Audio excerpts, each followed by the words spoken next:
Hello again, everyone. Welcome back to another episode of Final Fantasy Brave Exvius. My name is Mars, and today we are going to be doing the complete guide for CG Akstar. And now I know a lot of people have had a lot of questions about CG Akstar because most people are talking about Zeno, or they're talking about Esther, or some of those other units that have kind of overshadowed him a little bit. But don't you worry, I am Akstar's #1 fan. I will not let you down. Today we're going to talk about him, how to get the most use out of him, and most especially, I do want to talk about his rotation, some of his utility, and how to get the most out of him, because Akstar really is a unique unit. Even with Zeno in the game, Akstar does have some unique things that he can bring to the field. And for a lot of people, he can be a confusing unit to use because he is very unique. He is one of the first of his own kind, where he does have kind of a rotation that you have to follow. This makes him a little bit more complicated, and it makes him more of a high-risk, high-reward sort of damage dealer, but if you manage to complete his rotation and maximize his damage, you're going to see some really, really impressive results. Even compared to Zeno and Esther, he absolutely holds his own. So if you happen to chase Zeno, or you wanted to pull for Akstar anyway, and you happen to get two of them, and you have them at 7 stars, this is aimed at you so that you can maximize your use for him. So, without any further delay, let's jump right into his rotation. Akstar is, and you know, a lot of times I'll make a graphic to kind of show rotation, but in this case I'm going to do it in the game because a lot of his icons will look very similar, unlike Zeno or some of these other units. So this is to help make it a little bit more clear so that when you're using your own Akstar and Akstar friend or a pair of Akstars or whatever, it's a little bit easier for you to follow. So Akstar's entire premise is that he builds stacks on his strongest ability while also adding modifiers to it using other abilities. It's very unusual where, you know, we haven't really seen damage dealers like this before, where they use one ability and it makes another ability stronger. This rotation is all about maximizing the number of turns that you spend buffing up your strongest ability before unleashing it on your opponent. So the first turn, you want to open up with Perfect Void. This is his cooldown skill that increases damage modifiers, and it buffs his own attack by 250%, and it gives him triple cast. So this is a big deal. Now the other one that you want to use is Mirror of Equity Emptiness, and this ability is going to grant a 75% imperil to one enemy for both fire and ice, and so this is going to be an integral part of maximizing his damage. You want to make sure that this imperil is on your opponents, and it looks something like this. And he has some killer animations. Akstar really is such a well done unit.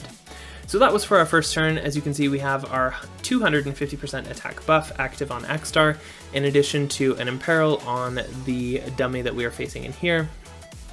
Now, turn 2 is where a lot of people can kind of lose their way because there are 3 different abilities that you want to activate in this turn, and it's so that you really jump into that damage rotation of his. The first one you want to do is Blazing Heat Ash, and this is a Divine Ruination skill, so it won't chain with like Zeno's Firaga Blade, for example, so you need to use Zeno's Blazing Heat Ash as well if you want to chain this with a Zeno, for example, if you're doing non-dupe chaining. But anyways, this is to grant him Fire Element, and it does fire damage, so you're taking advantage of the imperil right away. The next ability you want to use is Equity Disorder, which is this one, and this heals himself some HP and MP, which not really necessary, but the more important thing that it does is increase the modifier on his strongest ability. And then the last one you want to activate this turn is Acuity, because this one also increases the damage modifier, and it gives you some MP in return. So these skills are activated simply to increase the modifier on your strongest skills, and also to imbue fire. So that's the whole point of this turn. Give yourself fire damage, and also to increase the modifier on your following abilities. Now, we still have triple cast active thanks to his cooldown skill, and this is the turn where we're going to start building our stacks with Absolute Mirror of Equity. This is your most powerful chaining ability with Akstar. This is this is the ability. This is what you want to use, and this is the turn where you're going to start seeing some really significant damage. And you just cast this 3 times, and the reason for that is because each time you cast it, you add an additional modifier up to a certain maximum, it does take, I believe, 4 uses to maximize your damage with this ability. So we're going to go ahead and cast that 3 times. And this is our 3rd turn's attack, basically. This is what we do by turn 3. As you can see, it just looks really cool. Like, I just love all of his abilities. Now, turn 4, this is the turn that you want to activate Akstar's Limit Burst, and that's because his Limit Burst also increases damage modifiers on his skill. And turn 4 is a really good time to activate this as well, because if you had to do it on turn 3, it is a little bit harder to get off. If you do have it early, of course you can use it early, but I've found in a lot of playtesting, it's very difficult to get it by turn 3, even though it's not that difficult of an LB to fill. A lot of times I just wasn't ready for it until turn 4. So you can either do, turn 3 as we just did it, or you can do your Limit Burst that turn, in which case you would do what we did last turn this turn, if that makes sense. So you're just swapping turns 3 and 4 around based on whether or not your Limit Bursts are ready to go. So we're going to go ahead and do that this turn. It does a fair amount of damage. It chains up. It does, I believe, unlock triple cast for the following turn, and it does give you a big modifier increase to absolute mirror, or true, yeah, absolute mirror of equity. All the names are so confusing sometimes. And this LB animation is amazing. It is just so very cool. I could do that over and over again and never get tired of it. Alright, so turn 5 is really our biggest burst turn. This is where you're going to do more damage than any other turn, and that's because we activate his next cooldown skill, which is down here, True Mirror of Equity. This is another AT chaining frame ability. It has a very high personal modifier, so by itself it does a ton of damage, but it also increases the damage of absolute mirror of equity. So we've spent 4 turns stacking up additional modifiers on absolute mirror of equity. So by this turn, we're going to be doing 3 times as much damage as our next highest damage turn, if that kind of makes sense. It does crazy damage. And if you're running 2 Akstars, the odds of anything surviving this turn is not super high.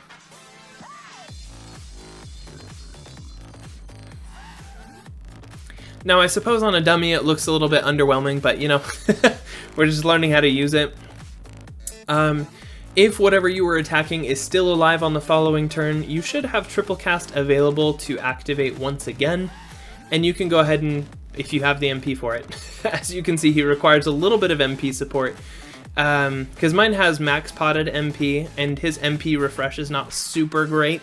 So that's a case where, using somebody who can support with MP can help you kind of cross that finish line. But the turn following, on turn 6, you can just activate triple cast yet again and pummel your foes into the ground. So that's your basic 5 or 6 turn rotation. If you do have to last beyond that, so for example, if you're still fighting and you run through that whole rotation and whatever you're fighting is still alive after 5 or 6 turns, not to worry, you just restart his rotation from the top using Perfect Void in addition to Emptiness, which grants you that attack buff, triple cast, as well as the Imperil on your single target. And then you do the Imbue, Disorder, Acuity, and then you start bringing on the Absolute Mirror of Equity, and you basically start the whole thing over again. So once you have it down, it's not a very complicated rotation, but it is a very difficult one to recover from if you die in the middle of it. And that's honestly, I think most people know this about Akstar. It is his greatest weakness in that if you can complete his rotation, you're going to be doing absurd amounts of damage. But if you get interrupted by dying or having to be re-raised, it's extremely disruptive to his rotation. And that's, for some people, that's kind of a deal breaker with Akstar. I don't want to use Akstar because I'm worried about him dying, or I'm worried about this. But the payout is pretty humongous. And a lot of times when I'm building Akstar, and we'll go ahead and jump to builds at this point in time, When I'm building Akstar, I build him with that restraint in mind, which is why, you know, here we see an STMR build. I understand not everybody's going to be able to do this. I want to give people an idea of the sort of thing that they could shoot for, and also to show people how close to this level of attack and power you can get without all the STMRs. He still does a crazy amount of damage. So this particular Akstar build is built with Human Killer in mind. Of course, you can swap out Diabolos for any other Esper and Dark Aspirations for any other killer, but I'm really partial to this build because he still boasts over 10,000 HP and 500 defense and 440 spirit. That's really, really good. That's not as high of tankiness as Esther, obviously, and still lower than Zeno in most cases, but this is definitely tanky enough to get you through any of the content that you have ahead of you. And the nice thing about Akstar is that he does have a lot of true double hand attached to his TMR, so that makes building him a lot easier. Now, if you're like the average player and you don't have access to all these STMRs, let's take a look at something that's a little bit more budget friendly. So taking a look at this build, this is a pretty typical build that you can run with Akstar. And it is pretty newer player friendly. I've included a couple of 5-star based TMRs, but you can replace them with non 5-star based TMRs. That's not a big deal. One of the nice things about Akstar is that, you know, he's a katana user, and you want to put a katana in his hands. And Gilgamesh Kai, or Gilgamesh Reborn, is an excellent source of a strong katana that gives us some man-eater. So this is something you'll want to go to if you don't have access to Akstar's STMR. Additionally, you could also use Sephiroth's TMR. It's 150 attack, and it gives you 50% double hand, which is super handy. And if you were to combine that with Akstar's own TMR, you would only need an additional 50% double hand in order to reach the 300% cap. So that means you could use Sephiroth's TMR, and then Akstar, assuming you have the 7-star, you have access to 2 Rush Gloves, and those 3 items together would give you 300% double hand. Now, I've also slotted in Suzume's Kimono because it gives a decent amount of attack for a 4-star TMR, and it gives you some additional 20% Katana Mastery, so that's not bad at all. And it plays well with Disparate Swordsman, which is the new unit Gravy. That's his TMR that gives you 70% attack when equipped with clothes and a katana. So altogether, it makes a nice rosy picture here. Now, of course, if you have a Buster style, it's probably recommended to use that instead of a second Rush Glove and Sephiroth's TMR. I think Murasama is going to give you better results, especially against human targets. But at the end of the day, the biggest boost, like if you had to pick a piece of equipment that was the most important for Akstar, it's definitely his own STMR. And that's because it's the only two-handed katana in the entire game, meaning that if you want to take advantage of two-handed damage variants, from him being a true double-hand damage dealer, you have to have his STMR. It's the only way to do that, unless of course you're willing to equip a greatsword, which, if you ask me, is a terrible idea. Don't do that. You're going to lose out in more attack than is worth it in that case, because many of his passives for attack are linked with katanas. So that's how you get your Akstar kind of into that upper level, get his personal STMR, but of course you should never really chase STMRs, and Akstar can do loads and loads of damage without it. You're not going to really be in trouble if you don't have access to it.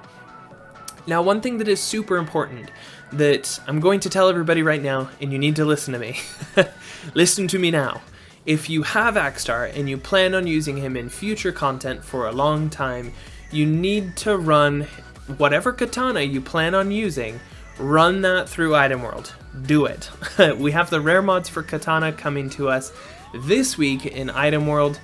Take the katana through there, get the rare item mod, because the rare mod gives us 20% HP and 20% attack, which is phenomenal. And that little extra 20% HP is going to make a big difference, especially when you're talking about an Akstar that has maybe 6,500 HP versus closer to 95 or 10,000 HP, depending on what other item rolls you have. So make sure you do that. Do not miss Item World this week.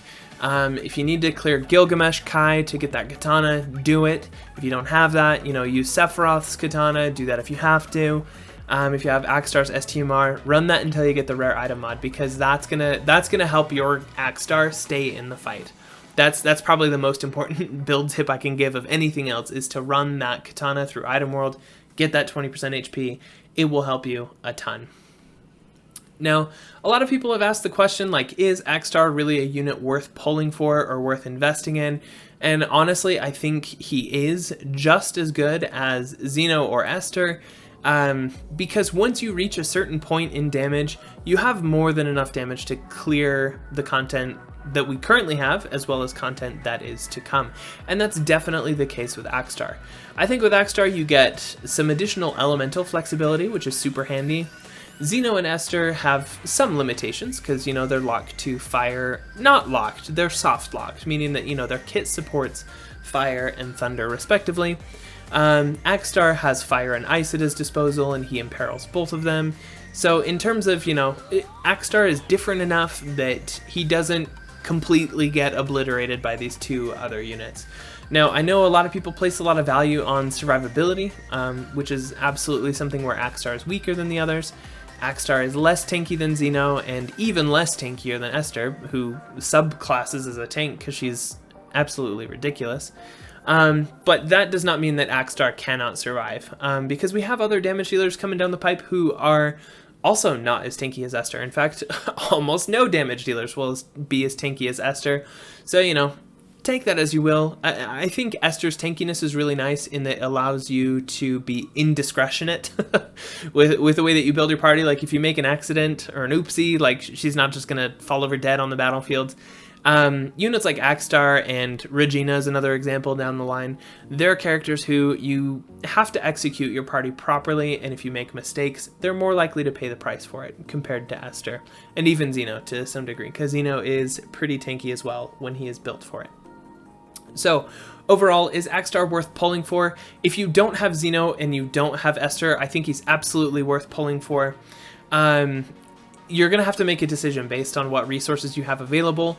But for example, if I was interested in one of these units at 7-star and I didn't want to use UOCs on a duplicate, and I ran Zeno's banner, like the split banner with Zeno and Akstar on it, and I got to the end and all I got was one Akstar, I without a doubt would jump to the Akstar only banner so that I could get that 7-star, get that major upgrade to damage, because Akstar really is worth it. And there's a reason he stuck with the Japanese meta for such a long time. He really is a powerful damage dealer. Just because in Global we have some characters who can math out to be stronger under certain circumstances or whatever, that doesn't mean that Akstar is bad. In fact, it just gives you more options to choose from in the case that maybe you don't like Akstar. And that's totally fine too. You know, there's gonna be people out there who say, you know what, Akstar has a dumb sprite. I think Akstar is a dumb character. I don't want to use him. And I personally couldn't disagree more, but there are people out there who are going to say, you know what, I want somebody wearing a bunny pajamas and a thunder greatsword to be my damage deal. I'm like, that's fine, go ahead, you know, you do you. I want an edgelord Robocop instead of Akstar. Okay, that's fine. You know what, you do you. I can't fault you for chasing your truest self. But that's basically a summary of my thoughts on how to use Akstar. Let me know in the comments below if there was anything that I missed, and let me know how excited you are to use some of these new units. I know everybody's got their preference between Akstar, Zeno, and Esther, so let me know what you think about these new characters in the comments below, and I will see everybody in the next video.